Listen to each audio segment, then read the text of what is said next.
गुरुजी आप ऐसे बोलते हो कि पति परमेश्वर होता है। हाँ, क्या पत्नी पति के लिए कुछ नहीं लगती? बोलते तो हैं कि पत्नी स्त्री देवी लक्ष्मी होती है और उसका सम्मान करना चाहिए। जहाँ बोलते हैं कि पति परमेश्वर होता है, हम वहीं ये बात जरूर बोलते हैं कि नारी लक्ष्मी होती है और उसका सम्मान करना चाहिए। नहीं गुरुजी, पति का भी तो कोई कर्तव्य है ना। पति का धर्म है कि वो पत्नी व्रता बने। गुरुजी हमारी शादी को 3 साल हो गए। हाँ, पति की हमारी बिल्कुल भी नहीं बनती। कहाँ पति आपके? पति घर पे है, अभी बच्चा है और मम्मी साथ में ही है। तो पति को ले आते तो हम अभी आपकी बनवा देते। मतलब हर छोटी छोटी बातों में लड़ाई हो जाती है। तो आपकी तरफ से होती है कि उनकी तरफ से? मतलब मैं उनको समझाने की कोशिश करती हूँ पर वो हर बात को उल्टा ले लेते हैं। अच्छा, वो क्या कहते हैं ये बताओ। मतलब कुछ भी मैं सही बात बोलूंगी ना तो जैसे जैसे जैसे मैं बोलना नहीं चाहती वो देख रहे हैं अभी। अच्छा, तो आप कोई बात कहती हैं तो वो उसका उल्टा। अस्सलाम वालेकुम नाज़रीन, उम्मीद करता हूँ सब दोस्त हमारे खैरियत से होंगे। दोस्तों, आज की वीडियो बहुत इंटरेस्टिंग होने वाली है। आज की वीडियो के अंदर क्या है, अनिचार्य से औरत बहन सवाल कर रही है, हम मियाँ बीवी में नहीं बनती है, क्या उसका तरीका होना चाहिए। तो अनिचार्य का मेरे दोस्तों जवाब देखिए, किस तरह इस बहन को समझाने की कोशिश कर रहा है, लेकिन ये कोई तरीका नहीं है समझाने का। तो इसी पर मेरे दोस्तों डॉक्टर जाकिर नाइक का भी बयान है। देखो इस्लाम के अंदर औरतों के क्या हुकूक है और कलाम पाक के अंदर और हदीस पाक के अंदर अल्लाह ने, अल्लाह के रसूल ने क्या तरीका बताया है औरतों के हुकूक का, मर्दों का और औरतों का, और कैसे रहने चाहिए उनको। ये सब आपको इस वीडियो में दिखाने वाले हैं हम बिना किसी देरी के वीडियो को स्टार्ट करते हैं। आप वीडियो देखिए। तो आप एक काम करो ना, आप कुछ बोलो ही मत कुछ दिन। ये भी धारण करके देखो कि आप चुप रह के देखो, जरा मौन रहो तो ही मैं अच्छा। कुछ भी नहीं बोलती उनको, पर फिर भी उनके शराब पीते हैं आपके पति? नहीं। मांस खाते हैं? हाँ। मांस खाते हैं तो देख रहे हैं, तो मैं उनसे भी कहूंगा कि भैया मांस बिल्कुल ना खाओ, ये पाप ना करो। और क्या करते हैं पति आपके काम धाम? पति कुछ नहीं, प्राइवेट जॉब है, मोबाइल की शॉप है। तो आपके पति आपको डांटते हैं? हाँ। मारते तो नहीं है? नहीं, पर गुरुजी हर छोटी छोटी बातों में लड़ाई हो जाती है। तो आज से एक काम करा करो कि आप बिल्कुल टुप्पी टाप रहा करो। पति कुछ भी बोलेगा, लड़ने के लिए कितने लोग चाहिए बताओ? लड़ने के लिए कितने लोग चाहिए? 2। कम से कम लड़ने के लिए कम से कम 2 लोग चाहिए। 2 लोगों का बोलना जरूरी है। अब वो जितना चाहे बोलने दिया करो, आप बिल्कुल अपने आप को चुप रखो और उनको बोलने दिया करो। जब वो बोल के शांत हो जाए, उनका गुस्सा ठंडा हो जाए, तब फिर ठंडे दिमाग से आप जवाब दे दिया करो। आपको सोचने का मौका मिल जाएगा शांति से। तो गुरुजी कुछ ना बोलो तो ही अच्छा है। आप हमेशा ही मतलब औरतों को ही क्यों बोलते हो? नहीं, पुरुषों को भी बोलते हैं। नहीं, वो इन चक्कर में फिर हमको उल्टा सुल्टा बोलते हैं। फिर क्या बोलते हैं? मतलब औरत तो चुप रहे और वो कुछ नहीं। उन्हें भी बोलना। अब आप ले आते तो हम आपसे ज्यादा उन्हें समझाते, पर आप लाए कहाँ हैं? अब समस्या तो ये है ना कि आप लाए नहीं उनको। लाते तो हम उनको आपसे ज्यादा समझाते और आज ही ठीक करके भेजते, बिल्कुल आज। ठीक है, धन्यवाद। अब जब आना तो साज में लेके आना, गारंटी ले रहे हैं हम कि आप दोनों को ठीक करके भेजेंगे आपके पति को। आप तो ठीक है ही हो, आपके पति को ठीक करने की जरूरत है। अगर डॉक्टर जाकिर नाइक का ये बहुत ही मुख्तसर, बहुत ही जबरदस्त बयान है, आप इसे जरूर सुनिएगा। हम इस्लाम में खवातीन के हुकूक वेस्टर्न मीडिया के नजरिए से, मगरिबी मीडिया के नजरिए से देखेंगे तो हमें मानना पड़ेगा इस्लाम में खवातीन को जलील किया जाता है। इस्लाम में खवातीन के साथ बर्ताव सही नहीं।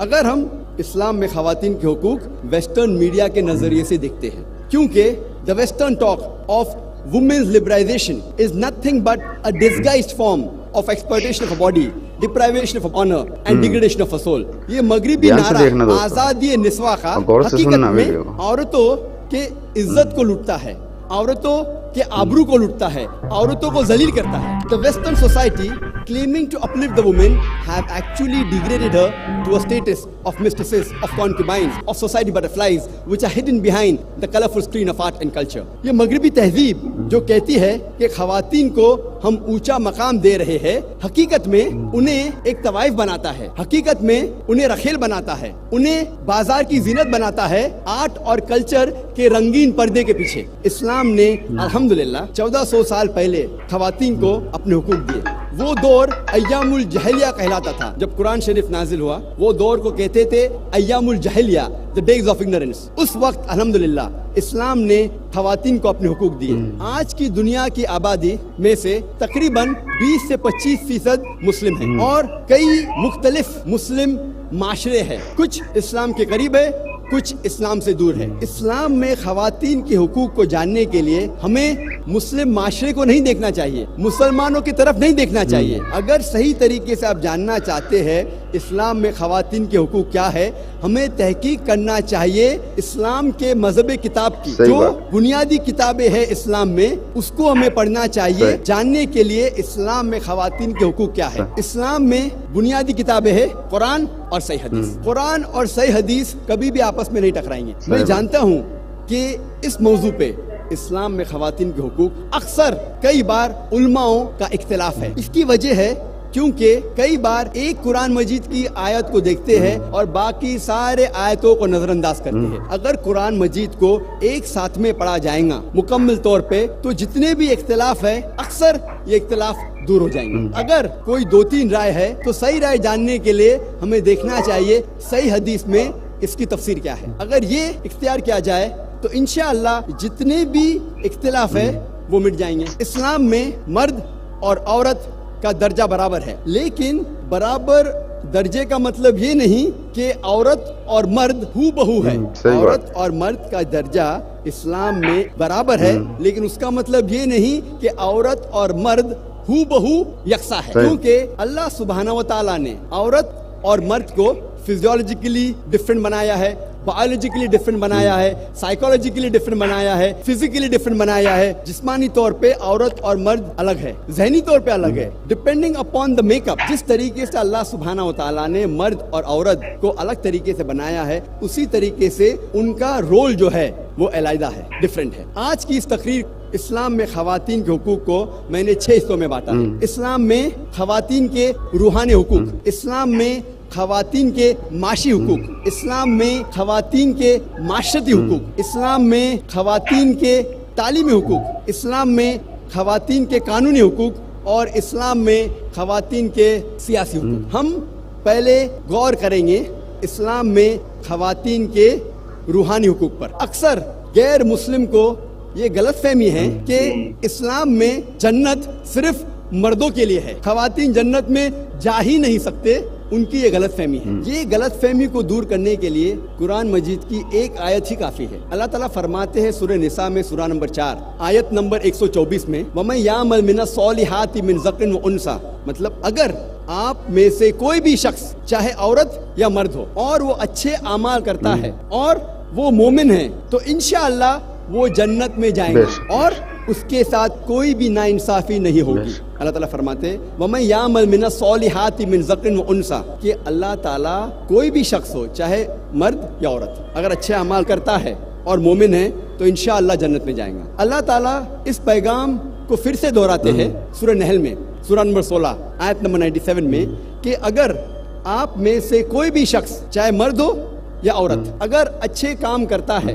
और ईमान रखता है, उसे इनाम दिया जाएगा। अल्लाह ताला फरमाते सूरह निसा में सूरा नंबर 4 आयत नंबर 1, या अय्युहन्नासु इत्तक़ू रब्बकुम अल्लज़ी खलक़कुम मिन नफ्सिन वाहिदा व खलक़ मिनहा ज़ौजहा, ऐ इंसानों अपने रब से डरो जिसने तुम्हें एक जान से बनाया है और उस जान से उसके जैसा जोड़ा बनाया है। इससे ये साबित होता है कि वही जान से जिससे आदमी बना है उसी से बनी है औरत, यानी रूहानी तौर पे औरत और मर्द यकसा है। अल्लाह ताला फरमाते हैं सूरह शूरा में सूरा नंबर 42 आयत नंबर 11 में, फातिरुस समावाति वल अर्द जअला लकुम मिन अनफुसिकुम अज़वाजा, अल्लाह ने जमीन और आसमान बनाए हैं और तुम्हारे लिए तुम्हारे जैसा जिन्स का जोड़ा बनाए हैं, मतलब आदमी और औरत रूहानी तौर पे यकसा है। अल्लाह ताला फरमाते हैं सूरह हिजर में सूरा नंबर 15 आयत नंबर 29 में, कि मैंने इंसान को बनाया और अपनी रूह उसमें फूकी। अल्लाह ताला फिर से दोहराते हैं सूरह सजदा में सूरा नंबर 32 आयत नंबर 9 में, हमने इंसान को बनाए और अपनी रूह इसमें फूकी, दोनों में, मर्द में भी और औरत में भी। इसके मानी ये है कि अल्लाह सुब्हानहू व तआला का इल्म हर इंसान को दिया कि अल्लाह सुब्हानहू व तआला है। अल्लाह फरमाते हैं सूरह इसरा में सूरा नंबर 17 आयत नंबर 70 में, वलक़द कर्रमना बनी आदमा, अल्लाह सुब्हानहू व तआला ने बनी आदम पर कर्म फरमाए।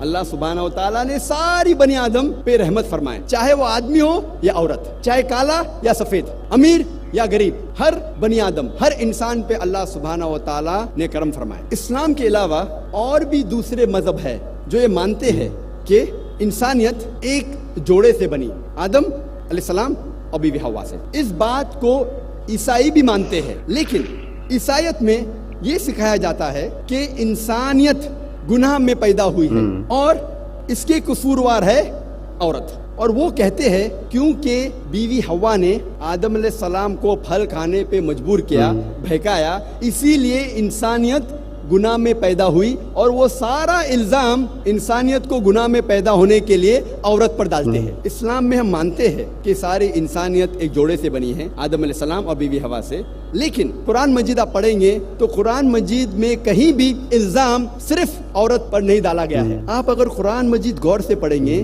तो नाफरमानी का इल्जाम दोनों पे बराबर डाला गया है, आदम अलैहिस्सलाम और बीवी हवा पर। कुरान में अल्लाह ताला फरमाते सूरह आराफ में सूरह नंबर 7 आयत नंबर 19 से 27 तक, अल्लाह सुब्हानहू व तआला इस कुरान में कम से कम आदम अलैहिस्सलाम और बीवी हवा का जिक्र, दोनों का जिक्र 1 दर्जन से ज्यादा बार करते हैं इन आयतों में। और इसमें कहते हैं कि दोनों ने अल्लाह सुब्हानहू व तआला की नाफरमानी की, दोनों ने तौबा की और अल्लाह ने दोनों को माफ किया। इल्जाम दोनों पर बराबर लगाया गया है। कुरान मजीद में कोई भी आयत नहीं है जहाँ सिर्फ औरत या सिर्फ बीवी हवा पर इल्जाम लगाया गया है। लेकिन कुरान मजीद में एक आयत है सूरह तहा में सूरह नंबर 20 आयत नंबर 121 जहाँ सिर्फ आदम अलैहिस्सलाम का जिक्र होता है और कहा जाता है कि आदम अलैहिस्सलाम ने अल्लाह की बात नहीं मानी। लेकिन अगर आप कुरान को मुकम्मल तौर से पढ़ेंगे तो इल्जाम दोनों पर बराबर है, औरत और मर्द पे, आदम अलैहिस्सलाम और। तो दोस्तों वीडियो कैसी लगी? उम्मीद करता हूँ मेरे दोस्तों को वीडियो बहुत अच्छी लगी होगी। दोस्तों देखो, आज की वीडियो के अंदर जो डॉक्टर जाकिर नाइक साहब का बयान था और अनिल आचार्य का जो समझाने का तरीका था, आपने दोनों को देख लिया। मेरे दोस्तों, अल्लाह रब्बुल इज़्ज़त ने औरत और मर्द को मर्तबा जो है ना दोनों को बराबर दिया है। ऐसा नहीं है कि अलग अलग किया है इनको, ये बहुत पहले से चलता हुआ आ रहा है। तो मेरे दोस्तों, वीडियो अच्छी लगी हो तो वीडियो को लाइक करना मत भूलना। हमारे चैनल पर नए आए तो चैनल को सब्सक्राइब करना मत भूलना। इंशाअल्लाह मिलते हैं अगली वीडियो में, तब तक के लिए अल्लाह।